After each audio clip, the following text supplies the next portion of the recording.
Bismillahirrahmanirrahim. Alhamdulillah nahmaduhu wa nasta'inuhu wa nastaghfiruh wa na'udzu billahi min syururi anfusina wa sayyiati a'malina. May yahdihillahu fala mudilla lahu wa may yudlil fala hadiya lahu. Asyhadu an la ilaha illallah wahdahu la syarika lahu wa asyhadu anna Muhammadan 'abduhu wa rasuluh la nabiyya wa la rasula ba'dah. Allahumma shalli 'alaihi wa 'ala alihi wa sahbihi wa man tabi'ahum bi ihsanin ila yaumiddin, amma ba'd.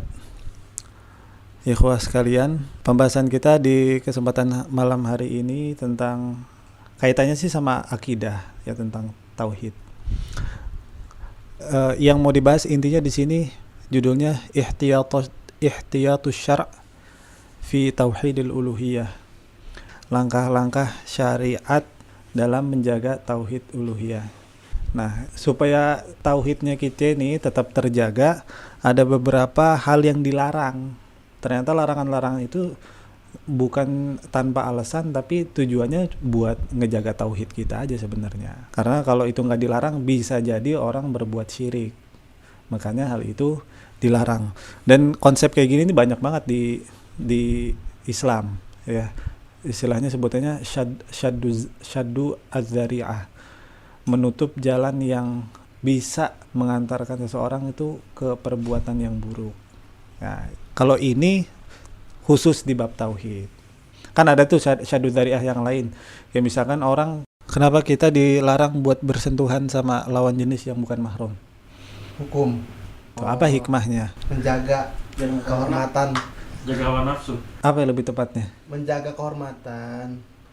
Iya, itu menjaga kehormatan. Tapi inti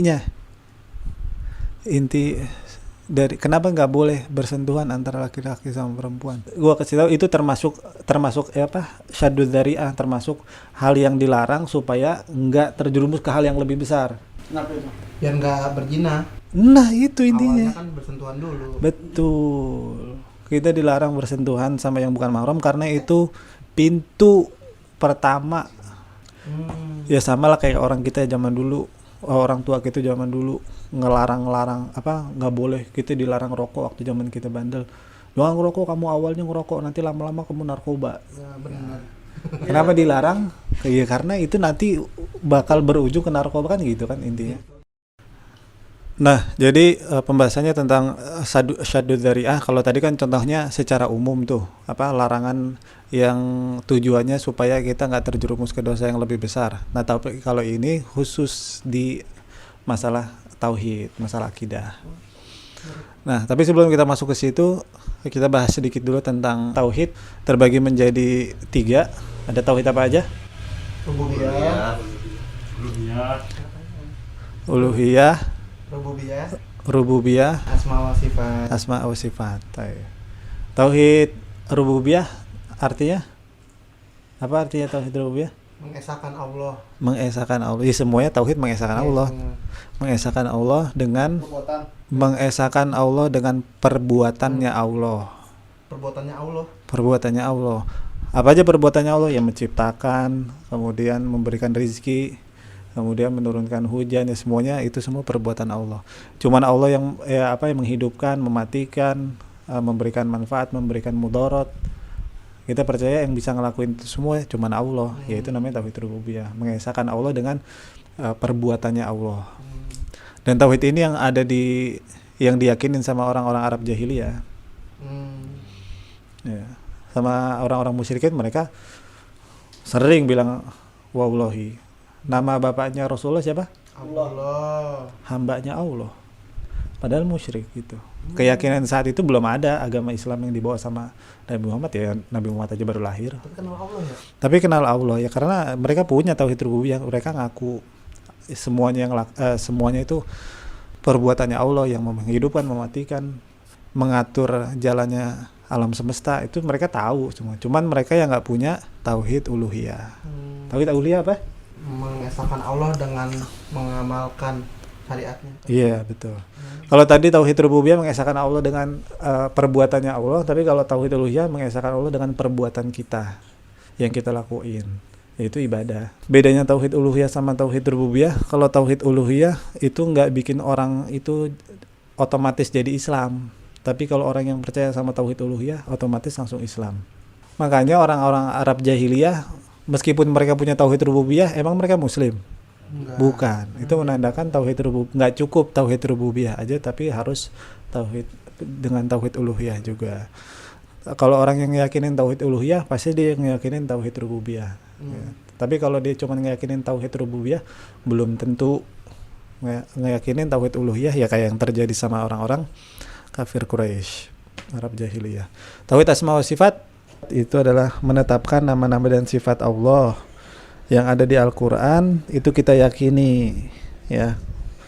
Dan menyangkal atau menafikan nama-nama dan sifat Allah yang dinafikan, yang disangkal sama Allah, baik itu di Al-Qur'an ataupun di dalam hadis.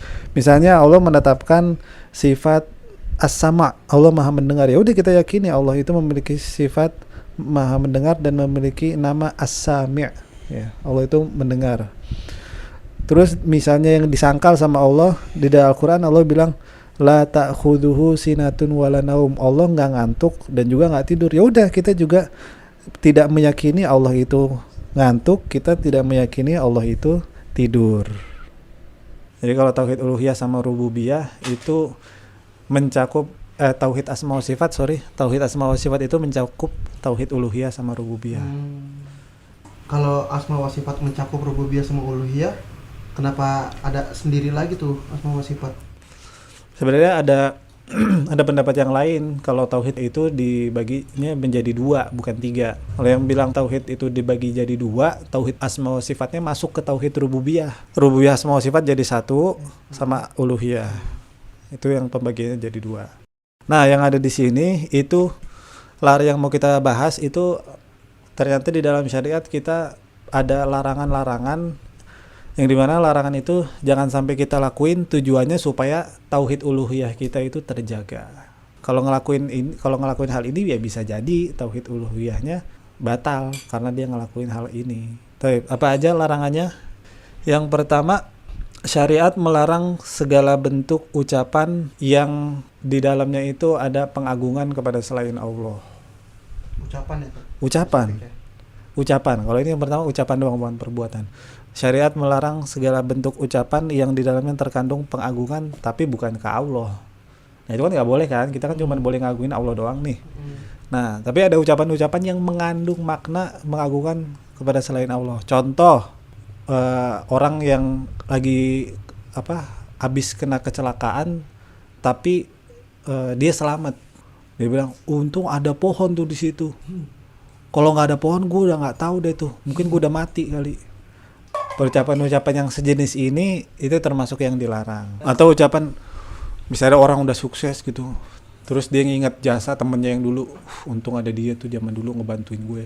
Kalau gue nggak ada dia, gue nggak tahu sekarang udah gembel kali gue. Kenapa dilarang? Karena ucapan itu mengandung adanya unsur kesyirikan. Secara nggak langsung dia meyakini ada hal yang lain yang bisa memberikan manfaat kepada dia selain Allah. Padahal yang maha memberikan manfaat, memberikan mudarat cuman Allah aja. Dengan dia bilang kayak gitu, secara nggak langsung dia membuat tandingan. Ada hal yang serupa loh dengan Allah, dia juga bisa memberikan manfaat, memberikan mudarat. Makanya ini dilarang. Tapi konsekuensinya gimana tuh sama orang yang ngucapin kayak gitu tuh yang mengagungkan Allah? Batal uluhiyahnya berarti otomatis murtad atau harus syahadat lagi, tobatnya gimana? Ini sejenis syirik dari segi ucapan. Orang yang ngucapin kayak gini tentu harus diingetin, diminta istighfar, taubat. Kalau depan alhamdulillah bukan itu. Alhamdulillah ada di bocah nih ya. Alhamdulillah ada lu. Sama aja sebenarnya. Alhamdulillahnya itu cuman reaksi pertama dia aja, tapi intinya bukan dia alhamdulillahnya, tapi dia bersyukur ada dia. Ada orang yang nyelamatin dia, bersyukur ada pihak yang lain. Gocek terus. Ya sebenarnya itu balik ke hati sih, kita nggak tahu, kita nggak bisa menghukumi isi hati orang.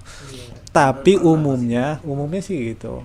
Alhamdulillah ada dia yang ngingetin gue, ada dia yang nyelamatin gue. Kita berhusnuzon itu mengesahkan apa, puji syukurnya sama Allah lah gitu ya. Iya. Itulah ya, jangan ke gitu. Taip. Itu yang pertama. Yang kedua, syariat melarang kita untuk melakukan sholat di saat matahari sedang terbit dan di saat matahari akan tenggelam. Kenapa nggak boleh sholat di waktu matahari terbenam atau matahari lagi terbit? Karena di situ ada tasyabuh, menyerupai perbuatan yang dilakukan oleh orang-orang para penyembah matahari. Makanya kalau kita sholat di waktu itu ada unsur tasyabuhnya. Nah, Rasulullah nggak mau tuh yang tasyabuh tuh. Makanya dilarang kata Rasulullah dalam hadis, la taharru bi sholatikum tulu'asy syamsi wala ghurubaha. Ya. Jangan sholat di waktu matahari pas lagi terbit ataupun lagi terbenam. Kenapa? Karena ada unsur tasyabuhnya. Sementara kita diperintahkan untuk menyelisihi orang-orang yang kufur, orang-orang yang syirik. Kan banyak tuh kita disuruh nyelisihin orang-orang Yahudi. Kita nanti ada perintah juga, ada larangan juga berdiri untuk mengagungkan orang itu nggak boleh karena itu menyerupai orang-orang Romawi sama orang-orang Persia. Siap Pak Ustadz. Pak, kan ada sholat qobliyah. Itu kalau misalkan kita sholat masih boleh nggak sih sholat qobliyahnya? Gimana? Atau kita bangun jam 5 sore atau enggak zuhur deh? Bangunnya maghrib. Kagak. Bangunnya jam 2. Pengen sholat qobliyah. Pengen sholat qobliyah. Nah, iya benar. Boleh nggak? Secara umum qobliyah sebenarnya bisa diqodho. Qobliyah atau ba'diyah atau secara umum lah perbuatan amalan sunnah itu bisa diqodho. Mereka kan puasa Syawal aja bisa diqodho kan. Bisa diqodho di luar Syawal. Karena Rasulullah pernah sholat ba'diyah zuhur di waktu asar. Karena waktu itu beliau lagi kedatangan tamu. Habis sholat asar habis sholat zuhur ngeladenin tamu, baru kesempatan ba'diyah zuhur itu di waktu asar. Nah dari situ boleh. Jadi gitu ya, kalau secara umum bisa diqodho lah kalau itu sih. Yap. Bahkan kalau misalkan lu sholat subuh aja masih bisa untuk qobliyah. Tapi masih di dalam waktu subuh ya. Nah, ada 5 waktu terlarang untuk kita ngelakuin sholat. Apa aja waktu itu? Ada 5 waktu. Jadi yang diberitain buat sholat juga bukan cuma 5 waktu aja, tapi ada juga 5 waktu yang lain. Justru kita nggak boleh sholat di 5 waktu itu. Syuruk, terus ambil ba'da asar. Saat matahari ada di atas kepala. Yang pertama pas lagi terbitnya. Kemudian 15 menit itu syuruknya. 15 menit setelah syuruk. Ya makanya kita kan waktu sholat syuruk itu kan bukan pas masuk waktu syuruk sebenarnya. 15 menit setelah itu. Katakan sekarang syuruk jam berapa? Jam 5.54. Berarti jam 6 ngelakuin sholat syuruk. Jam 6-nya, di jam 6-nya baru ngelakuin sholat syuruk. Tergantung sih, ada juga yang nyetel waktu syuruk itu udah plus 15 menit. 5 menit. Ada juga yang waktu syuruknya itu. Kalau lu ngelihat dari Google sih rata-rata ya waktu syuruknya itu. Berarti lu harus nambahin extra time 15 menit dulu baru buat sholat syuruk. 15 menit. Kalau subuhnya kesiangan, bangunnya pas syuruk, langsung sholat subuh kan? Langsung sholat subuh. Tapi waktu barangan. Nanti itu ya. Sebenarnya pengecualian. Yang dilarang di situ sholat yang sunnah. Tapi nggak semua sholat sunnah juga. Ada sholat sunnah yang boleh dilakuin di waktu yang terlarang. Oke, ada penjelasan lebih lebar nanti. Itu tadi 2 ya. Pas lagi matahari terbit, pas 15 menit setelah waktu syuruk. Yang ketiga, ketika matahari di atas kepala, pas lagi zawal, itu menjelang zuhur. Sekitar gitulah, 5-10 menit sebelum zuhur. Itu waktu zawal. Itu yang ketiga. Yang keempat, dari ba'da asar sampai terbenam matahari. Yang kelima, ba'da maghrib, dari matahari mulai tenggelam sampai dia tenggelamnya sempurna. 6:30 itu masih masih agak merah-merah, ya berarti sampai isya. Nah, udah itu ya 5 waktu. Nah, di 5 waktu yang dilarang ini yang dilarang buat sholat itu adalah sholat mutlak. Sholat mutlak atau sholat yang nggak ada sebabnya. Sholat tanpa sebab. Sholat mutlak tuh niatnya sholat aja. Lu pengen sholat aja, lagi kosong nih, pengen sholat 2 rakaat gitu. Atau sholat, dia bukan sholat mutlak, tapi dia bukan sholat mutlak, tapi juga bukan sholat yang ada sebabnya. Contohnya kayak sholat duha, kemudian qobliyah ba'diyah juga termasuk sholat yang bukan ada sebabnya ya. Itu sholat wudu juga sholat. Nah, tahiyatul masjid itu termasuk sholat yang ada sebabnya. Kalau masuk masjid ya. Ya, ada sebabnya. Terus sholat apa lagi? Sholat gerhana. Minta hujan. Sholat gerhana juga sholat yang ada sebabnya. Minta hujan? Ada sebabnya berarti. Ada sebabnya. Tapi kan bisa diakhirin itu waktunya. Bisa dipilih di waktu yang boleh. Sholat jenazah itu sholat yang ada sebabnya. Jadi sholat yang ada sebabnya itu nggak apa-apa, lu tetap sholat aja meskipun di waktu yang terlarang. Misalnya lu ada acara nih di masjid, tapi acara di masjidnya habis asar. Mau masuk masjid kan adabnya kan nggak boleh langsung duduk tuh, harus sholat dulu 2 rakaat. Gimana terus? Ya udah sholat aja, karena itu kan sholat yang ada sebabnya. Karena sebab lu masuk masjid jadi diharuskan sholat 2 rakaat. Ya udah sholat aja. Makanya pertanyaan tadi, terus gimana kalau misalkan gue subuhnya telat baru bangun jam 6 atau jam 6:15, sementara itu udah masuk waktu yang dilarang. Ya ini udah wajib, kalau itu nggak termasuk ke larangan yang itu. Karena yang dilarang tadi sholat mutlak sama sholat yang tanpa sebab. Nah, jadi poin yang kedua, kita dilarang sholat di waktu terbenamnya matahari sama terbitnya matahari supaya kagak tasyabuh sama orang-orang yang nyembah matahari. Nggak tahu di zaman sekarang masih ada nggak sih orang Jepang ya? Iya. Itu pun kita nggak tahu metode ibadah dia kayak gimana. Yang ketiga, syariat melarang kita untuk menyiapkan perbekalan bersafar selain ke 3 masjid ya. Selain ke 3 masjid. Masjidil Haram, Masjid Nabawi, sama Masjidil Aqsa. Kita jalan-jalan nggak boleh bawa bekal gitu, kecuali ke 3 masjid. Safar di sini tuh spesifik untuk datang ke masjid atau ke tempat sesuatu yang mencari hikmah atau contoh mungkin gue mau sholat tapi Gunung Semeru. Iya, safarnya yang penting. Safar itu udah jauh, udah pepergian jauh. Makanya di dalam hadis disebutkan la tushaddur rihal illa ila salasati masajid ya. Janganlah kalian bersafar, rihlah, bepergian jauh dengan tujuan beribadah, mencari keberkahan kecuali ke 3 masjid itu. Masjidil Haram, Masjidil Aqsa, Masjid Nabawi. Makanya karena hadis ini ada larangan i'tikaf di tempat yang jauh, apalagi kalau kita safar. Contoh, nggak boleh tuh orang yang tinggal di Kalimantan, gue pengen i'tikaf di Istiqlal. Karena ini udah safar. Sementara nggak boleh, dilarang bersafar, beribadah di suatu tempat kecuali ke 3 tempat ini. Balik lagi ke definisi safar.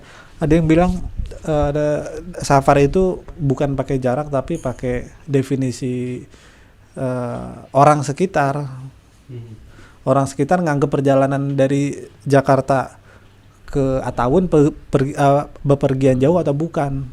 Kalau bukan ya berarti itu bukan safar. Kalau bukan safar berarti boleh.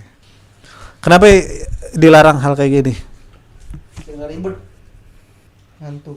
Supaya kita nggak mengharapkan keberkahan di tempat yang nggak ditentuin sama syariat. Yang namanya keberkahan kan perkara yang gaib. Sementara kalau perkara yang gaib itu, ini catat nih, setiap perkara yang gaib itu harus dibuktikan dengan dalil. Lu nganggap suatu tempat itu berkah, harus ada dalilnya. Mana yang bilang Masjid Kudus itu berkah? Apa dalilnya? Nah, karena keberkahan itu sifatnya adalah hal gaib, maka perlu dengan dalil. Sedangkan ketiga masjid itu ada dalilnya. Ya jelas. Ini perkara gaib ya, apapun itu. Ya lu nggak bisa bilang nanti di surga ada makanan yang bentuknya kayak pisang tapi rasanya semangka misalnya. Itu kan perkara gaib. Lu kalau mau bilang kayak gitu, pintain dalil lah orang yang bilang kayak gitu. Apa dalilnya? Karena ini perkara gaib nih. Lu nggak bisa bilang sembarangan soal gaib. Perkara yang gaib itu butuh dalil. Itu. Sholat di Masjidil Haram berapa kali lipat? 1000. Bukan. Itu Masjid Nabawi. 100.000. 100.000 pahalanya kan Tat ya? Pahalanya 100.000 kali lipat. Sholat ya. Karena ada yang nganggap semua ibadah. Salah. Cuman sholat. Ada yang soalnya gue pernah tahu ada yang memahaminya, oh berarti kita baca Quran juga dikali 100.000 kalau di Mekah. Kalau kita zikir di Masjidil Haram juga dikali 100.000. Enggak. Yang dikali 100.000 cuman sholat. Kalau kita lagi di 2-3 tanah suci, 3 masjid itu banyakin sholatnya. Betul sekali, Banyakin Mumtaz. tilawahnya. Bukan, itu dari segi kelipatan pahalanya. Tapi biasanya yang diperintahkan untuk banyakin sholatnya itu bukan dibandingin sama tilawah, tapi dibandingin sama umroh. Biasanya kalau jemaah haji, jemaah umroh itu suka battle mereka tuh, banyak-banyakan. Ya, biasanya mereka antar jemaah haji itu percakapannya, udah umroh berapa kali?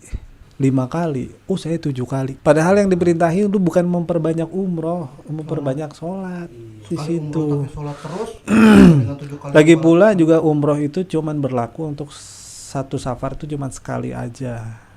Gak bisa lu datang ke sono umroh lagi, mumpung masih di sini umroh terus, bukan. Nah, tapi kalau Masjidil Haram itu yang berlakunya satu tanah haram itu berlaku 100 kali lipat. Jadi ini Masjidil Haram nih. Tapi di sini udah perhotelan nih misalnya. Tapi masih lingkup tanah haramnya satu ruangan ini. Ya udah, lu mau sholat di sana, tetap dapat 100.000. Karena itu yang dinamakan Masjidil Haram. Berdasarkan hadis Nabi yang berdasarkan surat Al-Isra tuh. Subhanalladzi asra bi 'abdihi lailan minal Masjidil Haram ilal Masjidil Aqsa. Maha suci Allah yang telah memperjalankan hambanya dari Masjidil Haram ke Masjidil Aqsa. Kejadian Isra Mi'raj itu. Padahal Rasulullah waktu Isra Mi'raj berangkatnya bukan dari Masjidil Haram. Dari rumahnya Ummu Hani. Tantenya, salah satu tantenya. Dari rumahnya Ummu Hani itu ke Masjidil Aqsa. Tapi di Al-Quran Allah bilangnya minal Masjidil Haram ilal Masjidil Aqsa. Nah, dari situlah para ulama berpendapat khusus haram di kota Mekah itu yang dikatakan tanah haram, Masjidil Haram itu seluruh tanahnya. Tapi kalau di Masjid Nabawi berapa kali lipat? 1.000. Nah, kalau di Masjid Nabawi nggak berlaku kayak gitu. Yang di Masjid Nabawi itu berlakunya cuma masjidnya doang. Halaman kan yang payung-payung itu. Halamannya, payung-payungnya itu juga diperselisihkan. Makanya lebih aman sholat, kalau bisa sholat di dalam mendingan di dalam daripada sholat di situ. Menghindari perdebatan ulama apakah pelataran Masjid Nabawi itu termasuk Masjid Nabawi atau bukan. Lebih amannya sholat di dalam. Yang kasihan sih yang cewek ya, soalnya space yang cewek kan kecil banget buat sholat di dalam tuh. Lebih banyak yang sholat di luar. Kalau Masjidil Aqsa 500 kali. Jadi 100.000 sama 500. Cuman di ketiga masjid ini aja yang boleh lu safar dengan tujuan beribadah. Itu pun kalau ke Masjid Nabawi lu nggak boleh. Gua mau ke Masjid Nabawi mau ziarah makam Nabi. Ini termasuk hal yang makruh. Bahkan Imam Ahmad membenci hal itu, membenci ucapan itu. Lu kalau mau datang ke Masjid Nabawi, ya udah niatnya beribadah di Masjid Nabawi, bukan buat ngunjungin makamnya Rasul. Nggak boleh. Itulah ya, kita dilarang untuk ngelakuin ibadah bersafar karena itu khawatir kita mengharapkan adanya keberkahan di tempat yang tidak dijelaskan secara dalilnya. Yang keempat, syariat melarang kita untuk berdiri menyambut orang yang datang atau mengantar orang yang mau pergi, tapi berdiri di sifatnya untuk mengagungkan. Ada orang nih baru datang nih, baru masuk, baru langsung berdiri kita nyalamin dia atau ngucapin selamat dia. Nah itu dilarang. Berarti kalau kayak gitu balik lagi ke niatnya ya, dia niatnya diri itu untuk mengagungkan atau Betul. karena ada kebiasaan Betul. kita di sini. Ya, ini juga sama sebenarnya kayak yang tadi, nggak boleh karena di situ ada unsur tasyabuh. Tasyabuhnya sama siapa? Sama orang-orang Persia, sama orang Romawi kalau sekarang. Orang-orang Persia, di Rasulullah bilang, la taqumu kama yakumul a'ajim yu'azzimu ba'duhum ba'dha. Janganlah kalian berdiri seperti berdirinya orang-orang ajami, maksudnya non Arab. Kalau menghormati enggak, beda lagi. Kalau niatnya untuk ikramud dhaif, memuliakan tamu, beda lagi. Malah itu sunnah, malah jadi pahala. Nah, beda di niat aja sebenarnya. Biasanya sih orang-orang yang ngelihat bos-bosan yang jabatannya lebih tinggi. Jilat ya. Nah, orang-orang yang carmuk tuh kalau di kantor-kantor ketemu bos, langsung hormat, langsung berdiri, langsung nyambut. Langsung. Ya kalau langsung kerja mah. Kalau langsung kerja nggak apa-apa, nggak masuk larangan. Yang larang ini berdiri untuk mengagungkan, itu nggak boleh. Ada tasyabuh. Suatu ketika Rasulullah pernah sholat bihim marrah jalisan minal waja'. Rasulullah pernah sholat sambil duduk. Jadi imam, Rasulullah duduk. Kemudian fa asyara ilaihim an yajlisu. Rasulullah pakai bahasa isyarat nyuruh sahabat yang di belakangnya itu suruh duduk. Yang sakit Rasulullah waktu itu. Rasul kan harusnya kan sholat berdiri, tapi waktu itu yang jadi imam Rasulullah lagi gak bisa berdiri, lagi sakit waktu itu, makanya sholatnya sambil duduk. Supaya seragam, Rasulullah bilang ke sahabatnya sholatnya juga sambil duduk ngikutin imam. Imamnya waktu itu Rasulullah. Nah, Masih syaratnya lagi sholat. enggak lah, sebelum sholat. Makanya Rasulullah bilang, kitum antaf'alu anifan fi'la faris bi'udhamaiha. Kalian hampir ngelakuin apa yang dilakukan sama orang-orang Persia tuh, sama raja-raja Persia. Raja-raja Persianya duduk, merekanya berdiri mengagungkan. Raja Persia duduk di singgasana, merekanya berdiri gitu mengagungkan mereka. Nah, gambaran itu Rasulullah nggak mau terjadi ada di umatnya Rasulullah, makanya nggak boleh. Jadi berdiri itu ada 3 macam. Berdiri untuk penghormatan yang nggak boleh.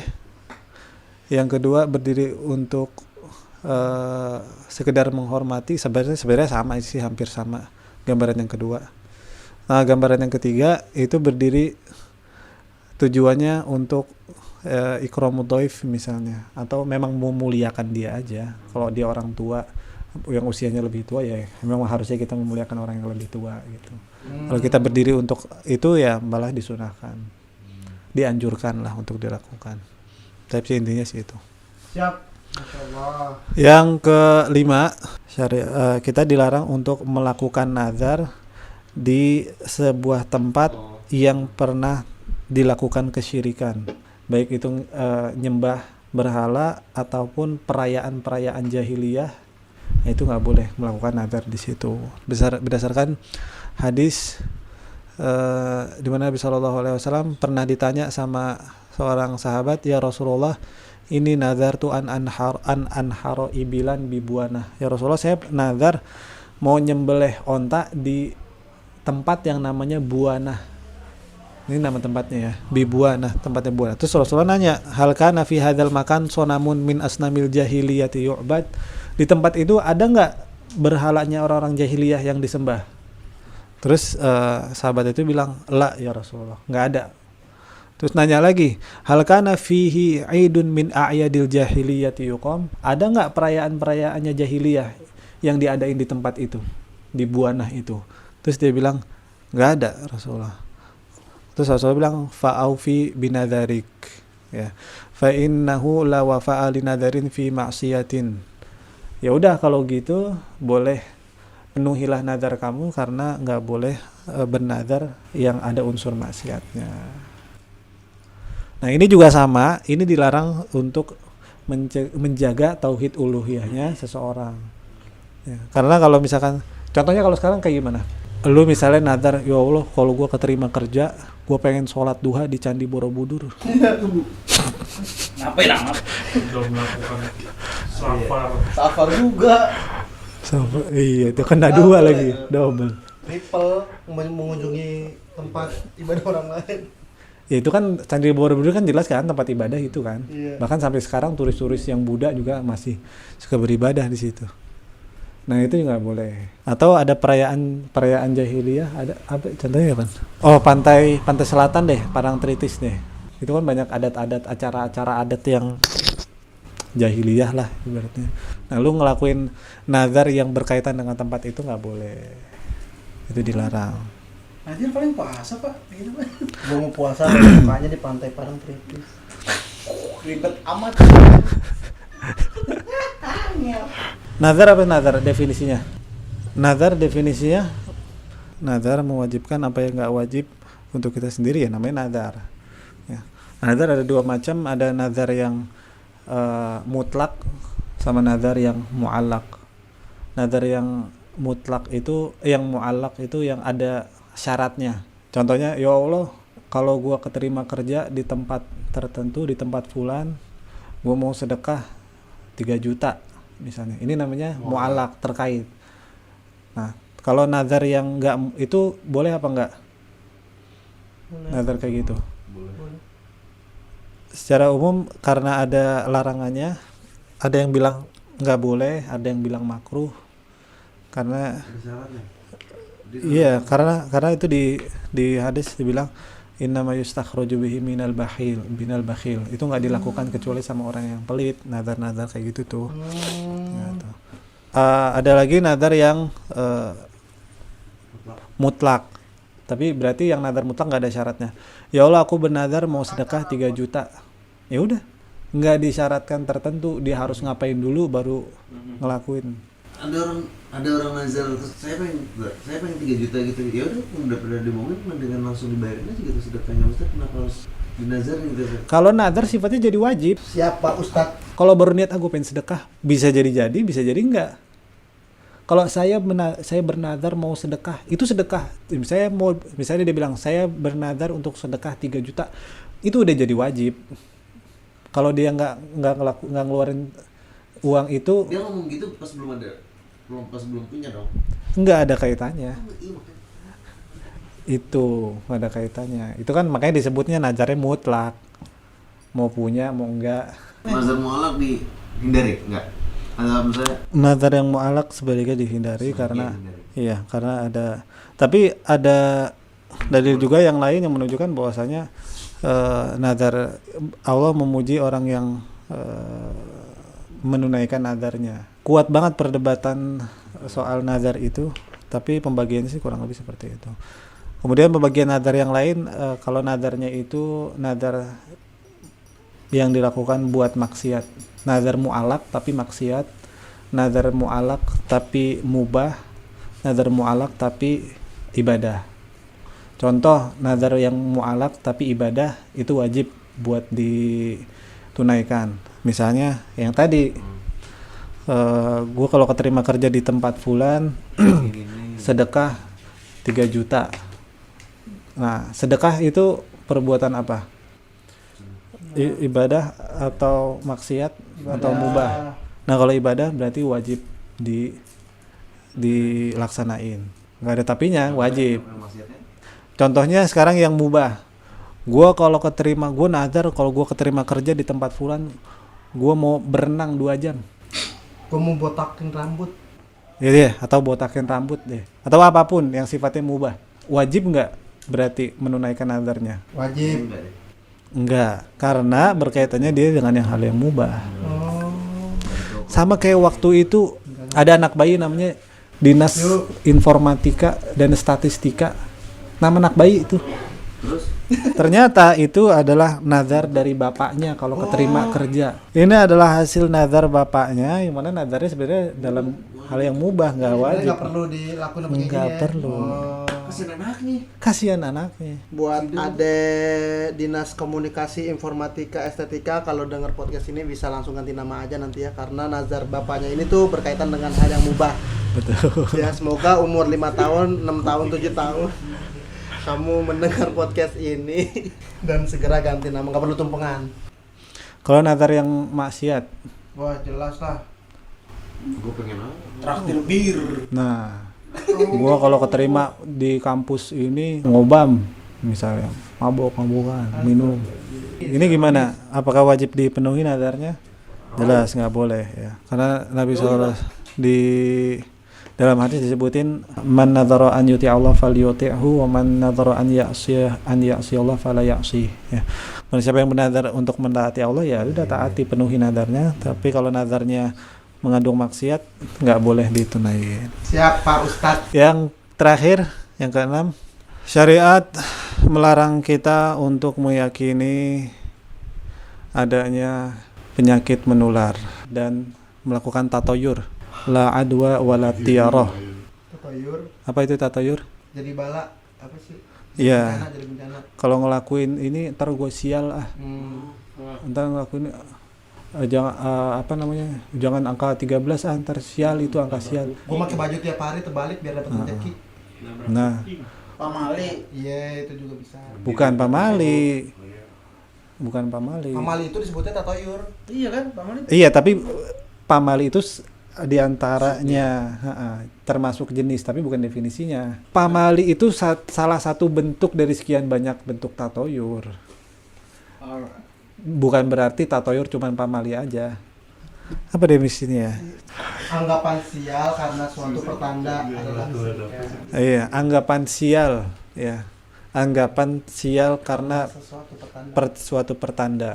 Syariat melarang kita untuk meyakini adanya penyakit menular dan adanya apa tadi? Anggapan sial karena suatu pertanda. Kenapa? Karena semua itu adalah kesyirikan. Mulai dari tatoyur dulu deh. Kalau tatoyur jelas ya. Jelas. Jelas itu syiriknya ya. Kenapa kita nggak boleh meyakini penyakit menular? Itu di hadisnya jelas ya, la adwa wala tiarah ya.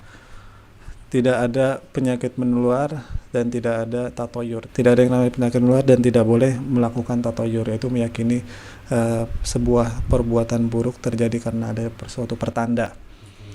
Kenapa nggak boleh kita yakini ada penyakit menular? Nggak tahu Tat. Karena dengan kita meyakini adanya penyakit menular, secara tidak langsung kita juga meyakini ada yang bisa memberikan mudarat kepada kita selain Allah, dan itu dilarang. Siap Pak Ustadz. Karena keyakinan kita sebagai seorang muslim, nggak ada yang bisa memberikan manfaat kepada kita, nggak ada yang bisa memudaratkan kita kecuali Allah Azza wa Jalla. Dengan kita meyakini adanya penyakit menular, ya, secara nggak langsung kita menjadikan penyebab penyakit itu yang memberikan manfaat. Padahal penyakit itu cuman sebab aja. Dengan kita meyakini adanya penyakit menular, secara nggak langsung kita meyakini penyakit tersebut mencelakai kita. Padahal dia cuman wasilah aja. Yang mencelakai kita itu Allah, bukan penyakit tersebut. Terus gimana sikap kita dengan adanya wabah di sini? Bahkan sebelum adanya wabah, itu banyak juga penyakit-penyakit cacar, penyakit kulit, lepra, dan yang lain-lain. Nah, sementara ada hadis yang lain, kata Rasulullah SAW, firaruka minal juzam, firaruka minal asad. Ya. Kalau kamu ngelihat orang yang kena lepra, larilah sebagaimana kamu dikejar sama singa. Nah, di sini Rasulullah merintahin kalau ngelihat atau mendekat sama orang lepra, jangan dekat-dekat, lari sebagaimana kamu dikejar singa. Berarti kan kontradiktif. Di sini Rasulullah bilang nggak ada penyakit menular, tapi di sini Rasulullah nyuruh kita lari. Bahkan di kisahnya Umar bin Khattab kan pernah kejadian taun tuh. Ya. Wabah taun. Wabah juga tuh. Wabah itu juga wabah jenis penyakit kulit juga, sama kayak COVID sekarang taun itu. Tapi waktu itu terjadinya di Syam, di daerah Amwas, Nah, waktu itu yang lagi jadi bupatinya tuh Abu Ubaidah bin Al-Jarrah, ya, Abu Ubaidah bin Jarrah lagi jadi gubernur, khalifahnya Umar bin Khattab.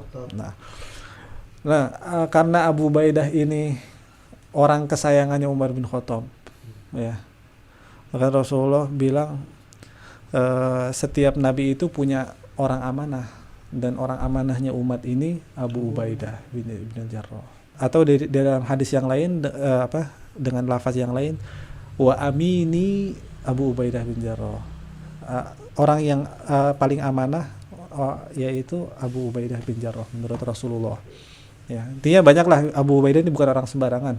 Umar bin Khattab nggak mau nih Abu Ubaidah kena wabah taun itu. Makanya Umar bin Khattab ngirimin surat dari Madinah ke Syam, isinya untuk manggil Abu Ubaidah datang. Wahai Abu Ubaidah, datang ke Madinah. Saya ada keperluan penting banget. Nggak ada yang bisa nggantiin posisi ini kecuali engkau doang. Isi suratnya kayak gitu.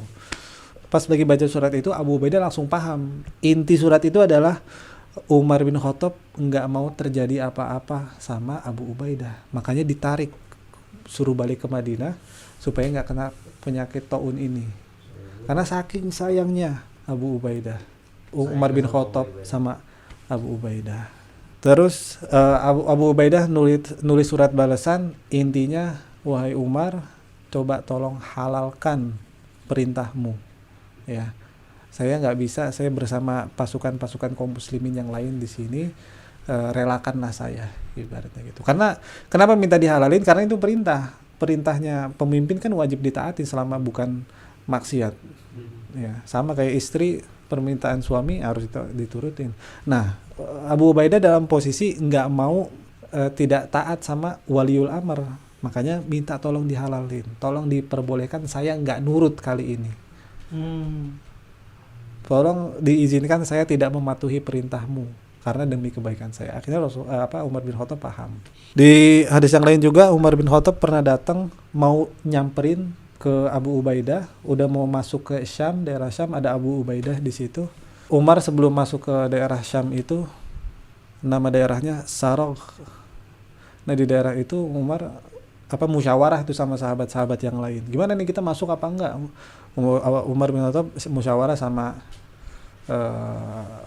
muhajirin, sama orang-orang Ansor, sama orang-orang yang Islam di Fathul Mekah. Intinya mereka setuju buat balik lah. Udahlah, kita nggak usah ngelanjutin lah. Lagi ada taun juga, lagi ada wabah. Abu Ubaidah bilang, afiraran min qadarillah. Wahai Umar, Khalifah, apakah engkau mau lari dari takdir Allah?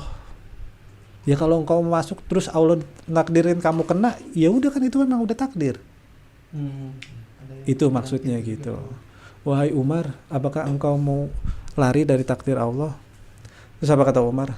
Lau ghairuka qalaha, wahai Abu Ubaidah. Seandainya ucapan ini yang ngomong bukan elu. Apa maksudnya? Ada sedikit kekecewaan. Harusnya orang kayak lu tuh paham kenapa gue balik. Kata Umar bin Khattab apa? Iya, saya lari dari takdir Allah menuju takdir Allah yang lain. Lau qalaha ghairuka, ya Abu Ubaidah. Seandainya bukan lu yang ngomong. Karena orang kayak lu tuh harusnya paham, harusnya faqih, punya ilmu tentang ini. Kenapa gua kabur? Seandainya bukan lu yang punya kedudukan tinggi, gua pasti ngerti. Tapi sayang banget, kenapa harus kata-kata ini keluar dari lu sih? Itu ada sedikit kekecewaan Umar bin Khattab. Harusnya lu paham. Tapi tetap aja dijelasin. Saya lari dari takdir Allah menuju takdir Allah yang lain. Artinya Umar memang paham di sana itu ada wabah dan kita nggak boleh meyakini adanya penyakit menular. Tapi bukan berarti kita sembrono main masuk aja ke situ, bodoh amat nggak ada penyakit menular. Bukan. Tapi intinya kita harus ngambil asbab, ya, ngambil sebab, ikhtiar supaya untuk jauh dari tempat tersebut. Kita nggak meyakini nggak ada penyakit menular, tapi bukan berarti kita ngedatengin orang yang lagi kena penyakit. Kita harus ikhtiar. Ya, ikhtiarnya pakai masker, ya kan, pakai hand sanitizer, pakai face shield, pakai APD kalau dia nakes. Jadi bukan berarti lu, gue baru belajar nih nggak ada penyakit menular, gue main ke Wisma Atlet, gitu. Poinnya, kenapa kita nggak boleh meyakini ada penyakit menular? Supaya tauhid uluhiyah kita terjaga. Yang hanya bisa memberikan mudarat itu cuman Allah aja. Itu intinya sih. Jadi dengan kita meyakini ini, kalau lo ngeyakinin penyakit itu nggak ada yang menular, kalaupun lu udah misalnya udah ikhtiar ya, udah menggunakan udah mengambil langkah-langkah lah, udah wanti-wanti, udah pakai masker, udah pakai ini, tapi tetap kena juga, ya itu memang Allah berkehendak. Iya. Atau sebaliknya, lu sembrono nggak pakai masker, nggak pakai apa, tapi nggak kena, ya itu emang takdir Allah. Itu intinya. Yang bisa memberikan mudarat, yang bisa memberikan manfaat hanya Allah saja. Dan itu adalah poin terakhir dari pembahasan ihtiyatus syara. Mudah-mudahan ada manfaat dan pelajaran yang bisa kita ambil. Kita cukupkan sampai di sini. Kita tutup dengan kafaratul majlis. Subhanakallahumma wa bihamdik, asyhadu an la ilaha illa anta, astaghfiruka wa atubu ilaik. Wa sallallahu ala nabiyyina Muhammad wa ala alihi wa sahbihi ajma'in. Walhamdulillahi rabbil